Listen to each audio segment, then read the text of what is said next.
বেনজির আজিজ আনারের ঘটনায় সরকারেরও দায় দেখছেন বিশ্লেষকরা। দুর্নীতিবাজদের বিরুদ্ধে ব্যবস্থা নিতে দুদক, বলছেন নীতি নির্ধারকরা। 5 বছরে 100 ভাগ 100 গুণ 200 গুণ 300 গুণ সম্পত্তি বেড়ে যাচ্ছে। এটা তো স্বাভাবিকভাবে কোনো মতেই সম্ভব না। ইতিমধ্যে ব্যবস্থা নিচ্ছে, এ নিয়ে তো কোনো সংশয়ের কোনো সুযোগ নেই। নির্বাচনের তৃতীয় ধাপে 87 উপজেলায় চলছে ভোট গ্রহণ। বেলা বাড়ার সাথে সাথে বাড়ছে ভোটার, সার্বিক পরিবেশে সন্তুষ্টি। ভোট দিয়ে গেছি, কোনো ভিড় টির কিছুই নাই। স্বাধীনভাবে ভোট দিয়ে ভালো পরিবেশে বের হয়ে চলে আসছি। জাতিসংঘ শান্তিরক্ষী দিবসে রাজধানীতে বর্ণাঢ্য র্যালি। অপপ্রচারে নষ্ট হবে না বাংলাদেশি সেনাদের ভাবমূর্তি, বলছেন নিরাপত্তা বিশ্লেষকরা।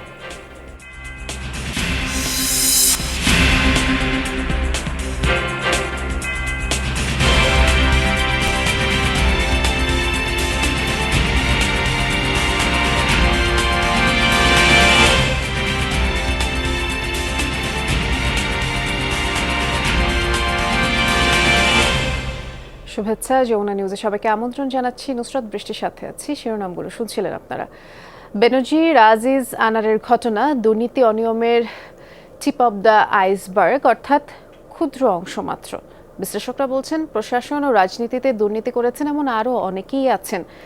এ ধরনের ঘটনাকে ব্যক্তিগত বলা হলেও এক্ষেত্রে সরকারি ক্ষমতা অপব্যবহারের সময় সুরক্ষা পেয়েছেন তারা।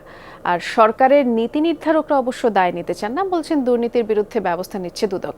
বিস্তারিত জানাবেন সহকর্মী আলমগীর স্বপন। দুই বাহিনীর সাবেক দুই প্রধানের বিরুদ্ধে সুনির্দিষ্ট দুর্নীতির অভিযোগ ওঠা দেশে অনেকটা নজিরবিহীন। এর মাঝেই একজন এমপির নির্মম খুনের ঘটনার নেপথ্যে স্বর্ণ চোরাচালানের অন্ধকার দিক সামনে এসেছে। আমাদের তো তথ্য পেতে হবে এই সমস্ত কথা বলার জন্য।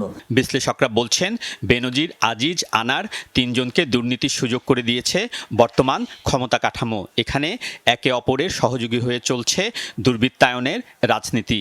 যদিও ক্ষমতাসীন দলের প্রেসিডিয়াম সদস্য ও বস্ত্রমন্ত্রী জাহাঙ্গীর কবির নানক এক্ষেত্রে সরকারের দায় দেখেন না।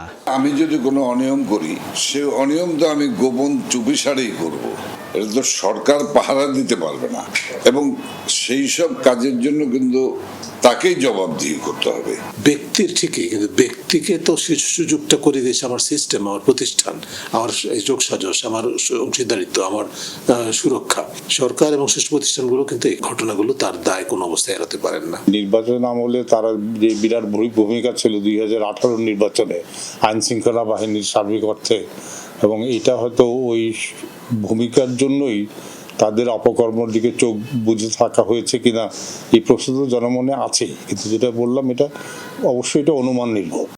বিশ্লেষকদের অভিযোগ, শুধু এই তিনজনই নয়, রাজনীতিতে প্রশাসনে দুর্নীতির অভিযোগ আছে এমন প্রভাবশালীর সংখ্যা অনেক বেশি। আমি মনে করি এটা হিমশৈলের চূড়ামাত্র, যেটা টিপ অফ দ্য আইসবার্গ বলা হয়। এটা সার্বিক চিত্র নয়, এটা একটা আংশিক খণ্ডচিত্র। ফরিদপুরে সে দুই ভাইয়ের ঘটনা বলে, বিভিন্ন ধরনের ঘটনাগুলি, এগুলো কিন্তু এই ধরনের একটা প্রাতিষ্ঠানিক রূপ লাভ করেছে। 15টা পাবলিক বিশ্ববিদ্যালয়ের উপাচার্যের বিরুদ্ধে দুর্নীতির বিভিন্ন ধরনের তদন্ত হচ্ছে। সাংসদদের 5 বছরে 100 ভাগ 100 গুণ 200 গুণ 300 গুণ সম্পত্তি বেড়ে যাচ্ছে। এটা তো স্বাভাবিকভাবে কোনো মতেই সম্ভব না। দুর্নীতির যেসব অভিযোগ উঠছে এর বিরুদ্ধে এখনই দৃষ্টান্ত স্থাপনের মত বিশ্লেষকদের। যদিও বস্ত্রমন্ত্রী বলছেন, এক্ষেত্রে সরকার বসে নেই। দেশের প্রচলিত আইনে তো যাচ্ছে, ইতিমধ্যে ব্যবস্থা নিচ্ছে। কাজে এ নিয়ে তো কোনো সংশয়ের কোনো সুযোগ নেই। স্যাক্রিফাইস করতে হবে কারণ কিছু না কিছু মানুষকে, যারা বাড়াবাড়ি করেছেন, যারা ক্ষমতার বর্ণাঢ্য সরকারকে বিব্রত জায়গায় নিয়ে গেছেন, তাদেরকে কেন সরকার ছাড় দিতে যাবে? তাহলে তো এই অবস্থা আরো বেশি প্রলম্বিত হবে। টিআইবির প্রধান নির্বাহী বলছেন, কিছু সংখ্যক পুলিশ, আমলা ও রাজনীতিবিদ দুর্নীতি করছে, তাদের দুর্নীতির শ্বেতপত্র প্রকাশ করা উচিত। আলমগীর স্বপন, যমুনা নিউজ, ঢাকা। আপনারা যেমনটি অবগত যে অবৈধ সম্পদ অর্জনের অভিযোগে সাবেক আইজিপি বেনজির আহমেদকে আগামী 6 জুন এবং তার স্ত্রী আর সন্তানদের 9 জুন তলব করেছে দুদক। আর এই বিষয়ে খোঁজখবর রাখছেন আমাদের সহকর্মী মহিউদ্দিন মধু। আমরা তার কাছ থেকে আরও বিস্তারিত বিষয়ে জানবার চেষ্টা করছি। মধু, শুনতে পাচ্ছেন নিশ্চয়ই। আমরা যতদূর জানি যে বেনজির আর তার স্ত্রী সন্তানদের তলবের নোটিশ পাঠিয়েছে দুদক। তো এ নিয়ে আর কি তথ্য আছে একটু আমাদেরকে জানিয়ে দিবেন। বৃষ্টি সময়টা মোটেও ভালো যাচ্ছে না বেনজির আহমেদের। যে একসময় প্রচণ্ড সেই দুর্দণ্ড ব্যক্তি ছিলেন তিনি, যে সময় তার ক্ষমতা ছিল সেই সময় তিনি অনেক সম্পদ বাড়িয়েছেন, এটি প্রতীয়মান হচ্ছে দিনে দিনে, এরকমটাই বলছেন যারা তদন্ত করছেন সেই অনুসন্ধানকারী দলের সদস্যরা আমাদেরকে জানিয়েছেন। একটি বিষয় নতুন করে জানার তথ্য, সেটি হচ্ছে যেই 33টি অ্যাকাউন্ট ফ্রিজ করা হয়েছে, মূলত এই 33টি অ্যাকাউন্টে খুব একটা টাকা নেই এমনটা জানিয়েছেন আমাদেরকে। আমরা যেটি জানতে পারলাম যে এর বাইরেও তার কিছু অ্যাকাউন্ট ছিল, কিংবা এই অ্যাকাউন্টগুলোতে আরও অনেক টাকা ছিল যেগুলো তিনি দুর্নীতির অনুসন্ধানের কথা যখন উঠে এসেছে, যখন তার বিরুদ্ধে গণমাধ্যমে খবর এসেছে, তখন তিনি সেগুলো তুলে ফেলেছেন বা সরিয়ে ফেলেছেন। এই মর্মে যখন তথ্য পেয়েছে দুদক অনুসন্ধানকারী দল, তখনই তারা কিন্তু এই তার যে সমস্ত সম্পত্তি আছে, বলা হচ্ছে 621 বিঘা জমি, 19টি কোম্পানির শেয়ার এবং গুলশানের 4টি ফ্ল্যাট আর 3টি বিউ অ্যাকাউন্ট, এই সমস্ত অ্যাকাউন্টগুলোকে অবরুদ্ধ করা হয়েছে এবং তার সম্পত্তিগুলোকে অবরুদ্ধ রাখা হয়েছে। অর্থাৎ এই সম্পত্তির বাইরেও তার যে আরো সম্পত্তি ছিল সেটি কিন্তু প্রতীয়মান হচ্ছে বলে ধারণা করছে দুদক তদন্ত কর্মকর্তারা। আমরা এর মধ্যে যোগাযোগ করার চেষ্টা করেছিলাম বেনজির আহমেদের সাথে, যে তার কোনো বক্তব্য আছে কিনা, তিনি আসলে কি বলতে চান, কারণ তিনি ইতোমধ্যে গণমাধ্যমে তার ব্যক্তিগত ফেসবুকে এসে তিনি বক্তব্য রেখেছিলেন। তখন তিনি বলেছিলেন যে সময়ের সাথে সাথে সবকিছু স্পষ্ট হবে, কিন্তু তিনি এখনো পর্যন্ত কোনো কিছু স্পষ্ট করেনি। তার আইনজীবীও তার সাথে এখনো পর্যন্ত যোগাযোগ করেনি। বলা হয়েছিল তার আইনজীবীর পক্ষ থেকে যে একটি রিট করার মাধ্যমে কিছু অ্যাকাউন্ট খুলে নেওয়ার চেষ্টা করবেন। হাইকোর্টে এতদিন হয়ে গেছে, তিনি কিন্তু এখনো কোনো রিট করেননি এবং তার আইনজীবী কোনো তথ্য আমাদেরকে জানায়নি। শুনছিলাম আমরা। সেই সাথে একটি বিষয় একটু জানতে চাই, 3টি দেশে তো বেনজিরের সম্পদের বিষয়ে খোঁজ খবর চলছে, যেমনটি দুদকও জানিয়েছে। এ বিষয়ে আর কোনো তথ্য আছে কিনা বা আর কোনো আপডেট আছে কিনা জানাবেন। বৃষ্টি, এখানে একটি বিষয়, 3টি না 4টি দেশ বলা হচ্ছে, অস্ট্রেলিয়া, কানাডা, সিঙ্গাপুর এবং সংযুক্ত আরব আমিরাত। এই 4টি দেশে বেনজির আহমেদের অঢেল সম্পত্তি আছে বলে ধারণা করছে দুদক, যে কারণে বিএফআইইউ, যাদের কাজ হচ্ছে বাংলাদেশ থেকে অর্থ পাচার কিংবা অন্যান্য দেশে যেভাবে অর্থ পাচার হয়ে থাকে, অন্যান্য দেশের সম্পত্তি থাকে, সেই তথ্যগুলো তারা এবং এগুলো মনিটরিং সমন্বয় তারা করে থাকেন। একটি গ্রুপ আছে, নাম হচ্ছে এগমন্ট গ্রুপ। এই গ্রুপটির মাধ্যমে বিএফআইইউ 2013 সাল থেকে তাদের তথ্য সরবরাহ করে থাকে, অর্থাৎ 170টি দেশে কার কার কোন সম্পত্তি আছে কিনা সংশ্লিষ্ট দেশে সেই তথ্য তারা সরবরাহ করে থাকে। এগমন্ট গ্রুপের সহায়তায় বিএফআইইউর কাছে চিঠি দিয়েছে দুদক যে ওই সমস্ত দেশে কোনো তথ্য আছে কিনা বা তাদের কোনো সম্পত্তি আছে কিনা সেই সমস্ত সম্পত্তি খোঁজ করার জন্য, এবং তিনি বিদেশে যেন যেতে না পারেন সেই বিষয়টিও কিন্তু দুদক খতিয়ে দেখছে, সেটিও তারা বন্ধ করবে আদালতের মাধ্যমে। এই বিষয়টি কিন্তু আমরা দুদকের কাছ থেকে জানতে পেরেছি। অনেক ধন্যবাদ মধু, বেশ বিস্তারিত করে আপনি আমাদেরকে জানাচ্ছিলেন এবং যেমনটি আপনার মাধ্যমে জানলাম যে 4টি দেশে বেনজিরের সম্পদের বিষয়ে খোঁজ নিচ্ছে দুদক। ধন্যবাদ জানাচ্ছি মধু। তৃতীয় ধাপে দেশের 87 উপজেলায় ভোট গ্রহণ চলছে। সকাল 8টায় শুরু হওয়া ভোটাভুটি বিকেল 4টা পর্যন্ত চলবে এবং কেন্দ্রে কেন্দ্রে নিরাপত্তা ব্যবস্থাও জোরদার আছে। মোতায়েন রয়েছে র্যাব, পুলিশ সহ আইন শৃঙ্খলা বাহিনীর সদস্য। এর আগে গতকাল কড়া নিরাপত্তায় কেন্দ্রে কেন্দ্রে পৌঁছে দেওয়া হয় নির্বাচনী সরঞ্জাম। 112টি উপজেলার নির্বাচন অনুষ্ঠিত হওয়ার কথা থাকলেও ঘূর্ণিঝড় রিমালের প্রভাব সহ নানা জটিলতায় কিছু উপজেলার ভোট স্থগিত করেছে নির্বাচন কমিশন।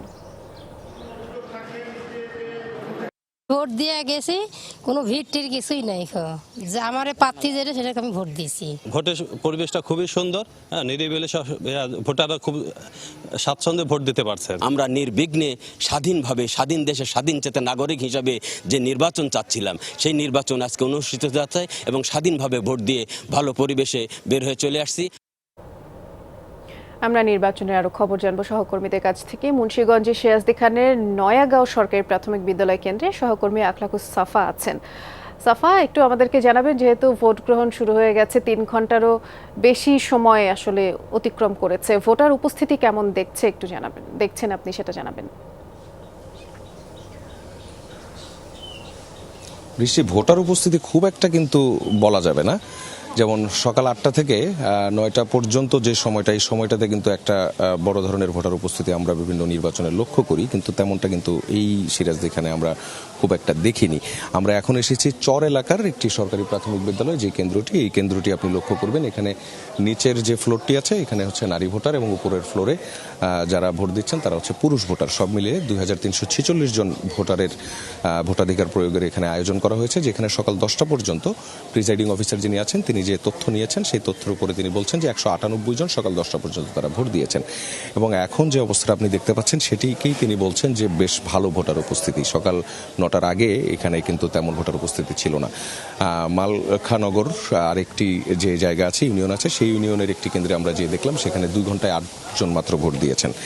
সব মিলিয়ে কিন্তু ভোটার উপস্থিতিটা সিরাজদি খানের যে কেন্দ্রগুলো আছে সেই কেন্দ্রগুলোতে কম। মোট 96টি কেন্দ্রে ভোট গ্রহণ করা হচ্ছে, ব্যালটের মাধ্যমে ভোট হচ্ছে এবং এই 96টির মধ্যে 98টি কেন্দ্রকে অধিক ঝুঁকিপূর্ণ অথবা অতি গুরুত্বপূর্ণ হিসেবে চিহ্নিত করা আছে। এর মধ্যে যে ভোটাররাই আসছেন, এই অল্প ভোটারের মধ্যে যারা আসছেন তাদের মধ্যে আমরা দেখতে পাচ্ছি যে বয়োজ্যেষ্ঠ ভোটাররাই কিন্তু বেশি। এছাড়া পাশের আরেক উপজেলায় নির্বাচন হচ্ছে শ্রীনগরে, সেখানে কিন্তু ভোটার উপস্থিতি আবার এখানকার মতো এত কম নয়, সেখানে কিছুটা ভোটার উপস্থিতি আছে। সেখানে এখন পর্যন্ত কাস্টিং পার্সেন্টেজ বলতে গেলে 8 to 10% বলা যায়, যেটা এখানে 5 to 7%-এর মতো। শুনছিলাম, ধন্যবাদ জানাচ্ছি সাফা আপনাকে। এই পর্যায়ে আমরা রাজশাহীতে যাই। সহকর্মী তারেক মাহমুদ অপেক্ষা করছেন সেখানে। আপনি যে কেন্দ্রে আছেন তারেক, সেখানকার কি অবস্থা দেখছেন, বিশেষ করে ভোটার উপস্থিতি এবং আইন শৃঙ্খলা বাহিনীর সদস্যরা যারা দায়িত্বরত আছেন সবাই ঠিকঠাক মতো দায়িত্ব পালন করছেন কিনা, সার্বিক পরিস্থিতি সম্পর্কে জানাবেন। বৃষ্টি, এখন পর্যন্ত সকালে কিন্তু ভোটারের উপস্থিতি খুবই কম ছিল, তবে এই আধা ঘন্টা থেকে ভোটারদের উপস্থিতি কিছুটা বেড়েছে। ছোট ছোট লাইন ছিল এর আগে, প্রায় 5 থেকে 7 জনের মতো, কিন্তু যে আমি কেন্দ্রটি রয়েছি রাজশাহীর নহাটা বালিকা উচ্চ বিদ্যালয়ে, এখানে এখন পর্যন্ত প্রায় ভোটার সংখ্যা রয়েছে এই 3658 জন। এর মধ্যে প্রায় 5% কিন্তু ভোট কাস্ট হয়েছে, প্রিজাইডিং অফিসার আমাকে তেমনটি বলছিলেন। এবং এর মধ্যে এটি নারীদের কেন্দ্র এবং নারীরা আসছেন এই আধা ঘন্টা থেকে কিন্তু আসতে শুরু করেছেন এবং ভোটের যে উপস্থিতি বলা যায় যে অল্প কিছুটা বেড়েছে। এবং এই কেন্দ্রসহ আরও কয়েকটি কেন্দ্রে কিন্তু রাজশাহী বিভাগীয় কমিশনার তিনি এসেছিলেন এবং দ্বিতীয় ধাপের মতো যেন এই ধাপের এই তৃতীয় ধাপে যে নির্বাচন সেটি কোনো সংঘর্ষ না হয় সেজন্য যে সার্বিক প্রস্তুতি সেটি নেওয়া হয়েছে এবং কোথাও কোনো অনাকাঙ্ক্ষিত ঘটনা ঘটলে কিন্তু ব্যবস্থা নেওয়া হবে। এবং ইতিমধ্যে তিনি যেমনটি বলেছেন যে ইতিমধ্যে দ্বিতীয় ধাপের নির্বাচনে বিশৃঙ্খলাকারীদের বিরুদ্ধে কিন্তু মামলা দায়ের করা হয়েছে এবং এবারও যদি কেউ কোনো অনাকাঙ্ক্ষিত ঘটনা বা বিশৃঙ্খলা করার চেষ্টা করলে সেটি করা হবে বলে বিভাগীয় কমিশনার কিন্তু এই কয়েকটি কেন্দ্র পরিদর্শন শেষে আমাদেরকে বলেছেন। এবং এই 2 উপজেলায় মোট যদি আইনশৃঙ্খলার পরিস্থিতির কথা বলতে চাই যে এখন পর্যন্ত 2টি উপজেলায় আমি কিন্তু কোনো উপজেলায় কোনো অনাকাঙ্ক্ষিত ঘটনা, বিশৃঙ্খলা এবং হাতাহাতি মারামারি এমন কোনো ঘটনার খবর কিন্তু পাইনি। তবে গতকালকে রাত্রে কিন্তু এক প্রার্থীর গাড়িতে হামলা চালানোর যে ঘটনাটি সেটি হয়েছিল এবং এরপরে আইনশৃঙ্খলা বাহিনীর সদস্যরা সেটি কিন্তু দেখছেন। এবং এই পব উপজেলায় মোট 4 প্লাটুন বিজিবি, আনসার সদস্য 1428 জন, 336 জন পুলিশ এবং র্যাবের মোট 3টি ইউনিট কিন্তু কাজ করছে। এবং এখন পর্যন্ত বলা যায় যে এই 2টি উপজেলায় সুশৃঙ্খলভাবে সুন্দরভাবে কিন্তু কোনো অনাকাঙ্ক্ষিত ঘটনা, অপ্রীতিকর ঘটনা ছাড়াই কিন্তু সুষ্ঠুভাবে নির্বাচন হচ্ছে। ধন্যবাদ জানাচ্ছি আপনাকে। নরসিংদীতে সাবেক ইউপি চেয়ারম্যান মাহবুবুল হাসান মাহবুবকে গুলি করে কুপিয়ে হত্যা করেছে দুর্বৃত্তরা। এ ঘটনায় 6 জনকে আটক করেছে জেলা গোয়েন্দা পুলিশ। মঙ্গলবার রাতে মাধবদী থানার ভগীরথপুর এলাকার শাহী ঈদগার সামনে এই ঘটনা ঘটে। নিহত মাহবুবুল হাসান সদর উপজেলার মেহেরপাড়া ইউনিয়ন পরিষদের 2 বারের সাবেক চেয়ারম্যান এবং ইউনিয়ন আওয়ামী লীগের সাধারণ সম্পাদক ছিলেন। স্থানীয়রা জানায় ব্যক্তিগত অফিস থেকে কাজ শেষে বাড়ি ফেরার সময় তার উপরে হামলা হয় এবং তাকে বাঁচাতে গিয়ে সহযোগী পাপ্পুও গুলিবিদ্ধ হয়। স্থানীয়রা তাকে উদ্ধার করে নরসিংদী সদর হাসপাতালে নিয়ে গেলে চিকিৎসক মৃত ঘোষণা করেন মাহবুবকে, আর আহত পাপ্পুকে উন্নত চিকিৎসার জন্য ঢাকায় পাঠানো হয়েছে। যারা মাদক সন্ত্রাসের সঙ্গে জড়িত আছে তারা সঠিকভাবে পরিচালনা ব্যবসা করতে পারে না দেখে ভাই বাধা দেয়, এজন্য ভাইয়ের কিছু অনেক শত্রু বাড়ছে। এভাবে ঘটতে থাকলে আওয়ামী লীগের নেতাকর্মীরা আতঙ্কে থাকবে, তারা দলের জন্য কাজ করতে পারবে না। তার ঘাড়ের পেছনে একটা বড় একটা ক্ষত এবং সেই ক্ষততে তার কানের একটা অংশ চলে গেছে এবং ঘাড়ের পেছনে অনেক মানে বড় বড় যে রক্তনালীগুলি আছে এগুলি কেটে গেছে। আন্তর্জাতিক শান্তিরক্ষী হিসেবে ব্লু হেলমেটে জীবনের শেষ রক্তবিন্দু দিয়ে লড়ছেন শত্রুদের বিরুদ্ধে। বিশ্বের বুকে লাল সবুজের পতাকার মর্যাদা সমুন্নত রাখছেন বাংলাদেশের বীর সেনানীরা। বিরোধপূর্ণ বিভিন্ন স্থানে শান্তি ও নিরাপত্তা প্রতিষ্ঠায় তারা অঙ্গীকারাবদ্ধ। সংঘর্ষে হতাহত হলেও শান্তির প্রশ্নে চির উন্নতম মশির। আন্তর্জাতিক জাতিসংঘ শান্তিরক্ষী দিবসে রিপোর্ট করেছেন আহমেদ রেজা। পথে পথে আইডি আর মাইন, সন্ত্রাসী হামলায় যে কোনো সময় মৃত্যুর ঝুঁকি। জীবন বাজি রেখে পেশাগত দায়িত্ব পালন আর শান্তি রক্ষার ব্রতে এক পা পিছপা হয় না বাংলার শান্তিরক্ষীরা। দেশের গণ্ডি পেরিয়ে আন্তর্জাতিক পরিমণ্ডলেও সেই শান্তির বার্তা ছড়িয়ে দিয়ে হয়েছেন সর্বজন প্রশংসিত, তুলে ধরেছেন বাংলার গৌরবগাথা। সঠিক দিক নির্দেশনা, অদম্য মনোবল, যথোপযুক্ত প্রশিক্ষণ, পেশাদারিত্ব আর সাধারণ মানুষের সাথে সহজে মিশে যাওয়ার স্বকীয়তার কারণেই অন্যান্য দেশের তুলনায় আলাদা বাংলাদেশের শান্তিরক্ষীরা। এত সাফল্যের পরেও সম্প্রতি শান্তিরক্ষী মিশনে সদস্যদের নিয়োগ প্রক্রিয়া প্রশ্নবিদ্ধ করে প্রতিবেদন করে ডয়েচে ভেলে, যাকে উদ্দেশ্য প্রণোদিত মনে করেন সেনাপ্রধান। জাতিসংঘ সদর দস্তা তো তখনই নেবে যখন আমাদের বিরুদ্ধে দোষ পাবে। এরকম এক পেশে উদ্দেশ্যমূলক একটা প্রতিবেদন আমরা তীব্র প্রতিবাদ জানিয়েছি। নিরাপত্তা বিশ্লেষকরা মনে করেন প্রতিবেদনটি অসত্য, ভিত্তিহীন, সর্বোচ্চ পেশাদারিত্ব ও নানা ধরনের বাছাই প্রক্রিয়া সম্পন্ন এবং প্রশিক্ষণে দক্ষতার প্রমাণ রাখতে পারলেই মেলে শান্তিরক্ষা মিশনে যাওয়ার সুযোগ। যাদের পানিশমেন্ট আছে, ডিসিপ্লিন আছে, তারা এই মিশনে সিলেকশন পাবে না। তা এখনই সিলেকশন প্রসিডিওরের মাধ্যমে, ফিল্টারিংয়ের মাধ্যমে যাদেরকে যখন ওয়াইন্ড আপ এক জায়গায় ক্লোজ করা হয়, তারপর যদি কেউ চূড়ান্ত পরীক্ষায় নিজের পেশাদারিত্বের স্বাক্ষর না রাখে তাহলে তাকে মিশন থেকে ড্রপ করবে। ইটস আ গ্লোবাল কনস্পিরেসি, কারণ যেটা নিয়ে main issue violation of human rights, এই জায়গাটায় ওরা যেখানে স্ট্রেস করেছে, এইটা দিয়ে একটা দেশকে বিব্রত করতে চাচ্ছে। প্রতিযোগিতামূলক পর্যায়ে ঈর্ষণীয় সাফল্য পেয়েছে দেশের সেনারা, সে কারণেই এমন নেতিবাচক ভাবমূর্তির তৈরির অপচেষ্টা বলেও মত তাদের। আমরা এত পেশাদারিত্বের দায়িত্ব পালন করে জাতিসংঘ আমাদের খুব ডিমান্ড দিচ্ছে, আমরা 1 নম্বর অবস্থান করছি, অনেক দেশ আছে তারা ইচ্ছা করেও যেতে পারছে না। তো তখন এই অপপ্রচার বা প্রোপাগান্ডা মাধ্যমে তারা এটা হয়তো উপস্থাপন করছে। গার্মেন্টসের পরে এই পিস কিপারদের দ্বারা অর্জিত ফরেন কারেন্সি আমাদের সেকেন্ড হাইয়েস্ট ফরেন কারেন্সি আমাদের দেশে আসে। সো কেউ হয়তো চাচ্ছে এটা আশাটা কমে যাক। So it is a conspiracy. এখন পর্যন্ত 63টি মিশনে বাংলাদেশের 1,57,184 জন শান্তিরক্ষী অংশ নিয়েছে। প্রাণ দিয়েছেন 168 জন, আহতের সংখ্যা 266। আহমেদ রেজা, যমুনা নিউজ, ঢাকা। আন্তর্জাতিক জাতিসংঘ শান্তিরক্ষী দিবস উপলক্ষে রাজধানীতে আয়োজন করা হয় পিস কিপার্স রান 2024। বর্ণাঢ্য এই র্যালির উদ্যোক্তা ছিল বিমান বাহিনীর বাসার ঘাঁটি। সকালে রাজধানী তেজগাঁ মসজিদ প্রাঙ্গণ থেকে র্যালি শুরু হয়, এরপরে বিজয় সরণি হয়ে তেজগাঁ বিমান বাহিনী বাসার ঘাঁটিতে শেষ হয়। প্রতি বছরই বিশ্বের অন্যান্য দেশের মতো বাংলাদেশেও যথাযোগ্য মর্যাদায় পালিত হয় দিনটি। এদিন জীবনের ঝুঁকি নিয়ে জাতিসংঘ শান্তিরক্ষা কার্যক্রমে অংশগ্রহণকারী বিশ্বের সব দেশে শান্তিরক্ষীদের অসামান্য অবদানকে গভীর শ্রদ্ধার সাথে স্মরণ করা হয়।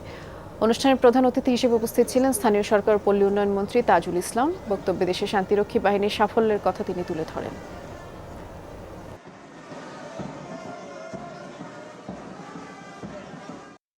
Our peacekeepers act as peace ambassador, promoting Bangladesh internationally as a country that respects and upholds the value of peace.